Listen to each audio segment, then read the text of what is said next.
Assalamualaikum warahmatullahi wabarakatuh. Ketemu dengan pembelajaran seni budaya untuk kelas 11. Kita akan membahas berkarya seni rupa 2 dimensi. Yang B, pengembangan sikap apresiatif karya seni. Apresiasi seni rupa merupakan aktivitas mengindra karya seni rupa, menikmati, merasakan, menghayati, dan menghargai nilai-nilai keindahan karya seni. Selain itu, menghormati keberagaman konsep dan juga variasi konvensi artistik eksistensi dunia seni rupa.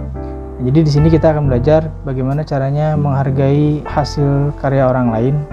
Apresiasi itu adalah seperti yang tadi dibacakan, proses menikmati, merasakan, menghayati, dan menghargai. Jadi salah satu cara bagaimana kita menikmati hasil karya orang lain adalah dengan cara apresiasi sendiri. Apresiasi juga sebenarnya butuh kecerdasan karena tidak semua orang bisa berapresiasi dengan baik.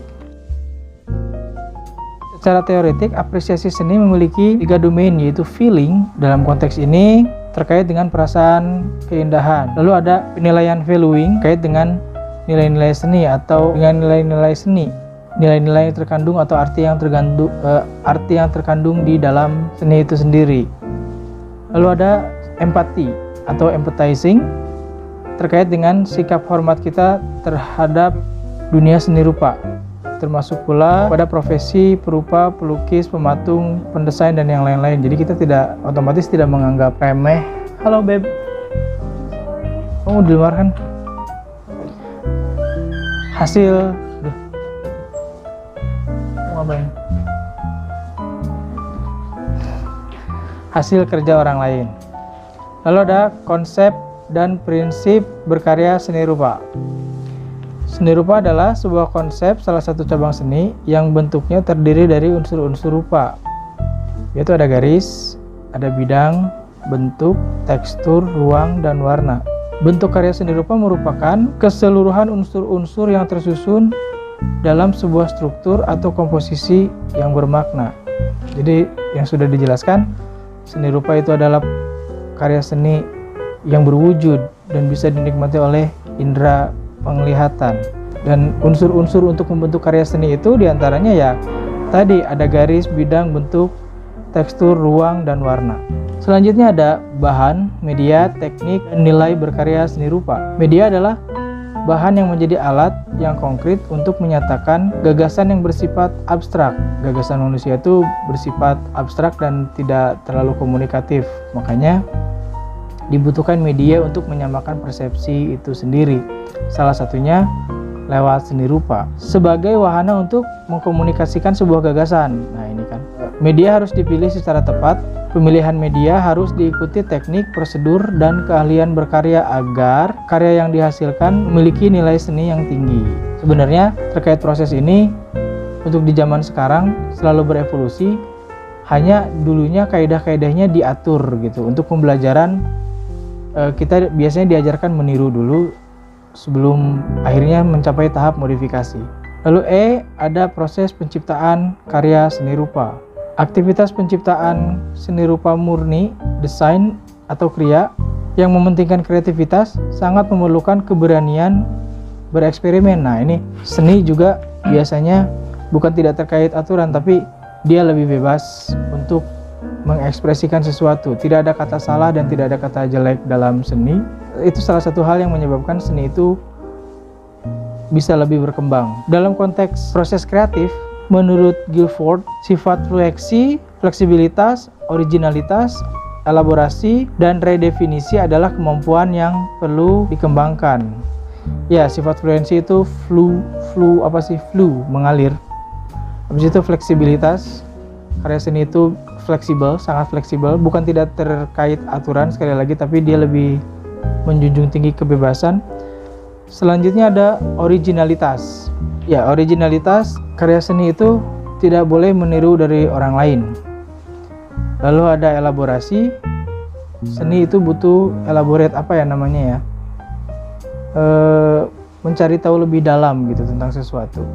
Dan redefinisi, kemampuan untuk mendefinisikan arti seni menurut kita sendiri, hal yang perlu dipunyai seorang apresiator atau seniman dalam mengapresiasi sebuah karya seni. Oke, 1. Penciptaan seni rupa murni.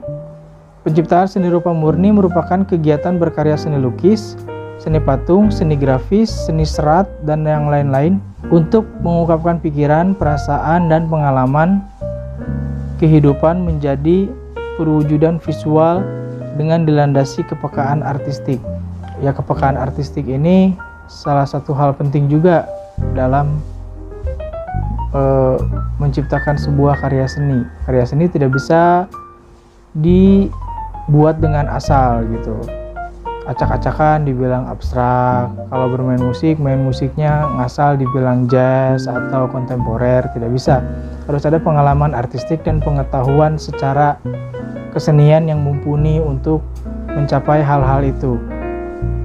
Proses pembelajarannya diantaranya diawali dengan mengimitasi karya orang atau meniru teori-teori yang sudah ada. Kepekaan artistik adalah kemampuan mengelola atau mengorganisasi elemen-elemen visual untuk mewujudkan gagasan menjadi karya nyata. Nah, ini kan kepekaan artistik itu bisa membuat kita menumpahkan apa yang ada dalam pikiran kita menjadi satu perwujudan yang dipahami banyak orang. Lalu ada A, aspek konseptual.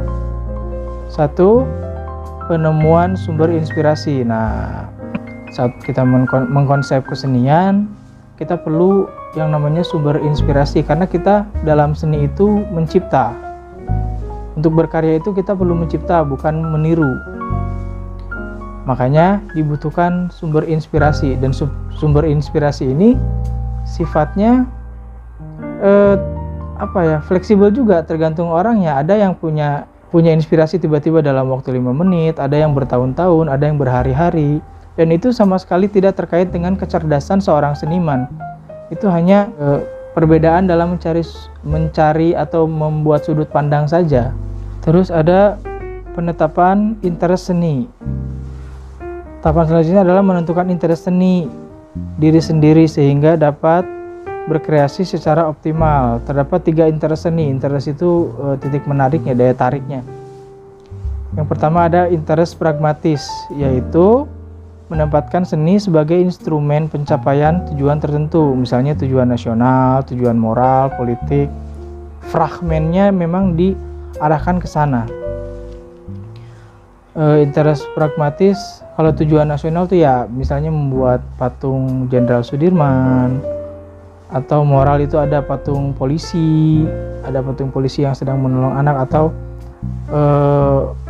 patung monumen motor-motor yang kecelakaan, itu moral. Atau yang politik, dakwah, dan yang lain-lain, itu namanya interest pragmatis.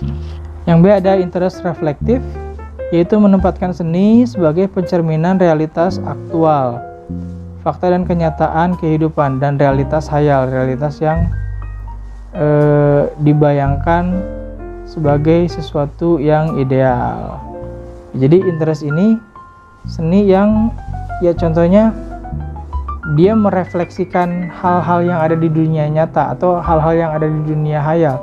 Jadi dia membuat semirip mungkin, merefleksikan semirip mungkin kenyataan-kenyataan yang ada yang dilihat.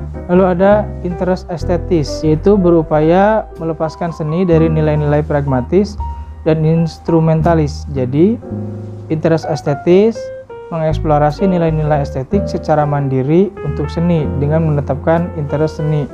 Anda akan memahami tujuan penciptaan karya. Nah, jadi kalau interest estetis ini, interestnya hanya keindahannya saja.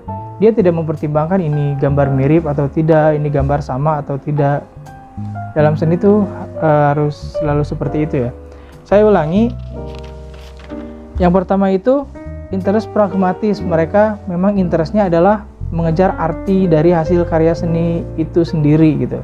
Kalau reflektif, dia mengejar kemiripan, detailing, dan sebagainya. Kalau interest estetis, dia hanya mempertimbangkan keindahan. Jadi kalau misalnya gambar mobilnya tidak terlalu mirip tapi bagus dilihat, itu interest estetis yang dia kedepankan. Selanjutnya ada penetapan interest bentuk. Anda juga perlu mempertimbangkan kecenderungan umum, minat, dan selera seni Anda sendiri.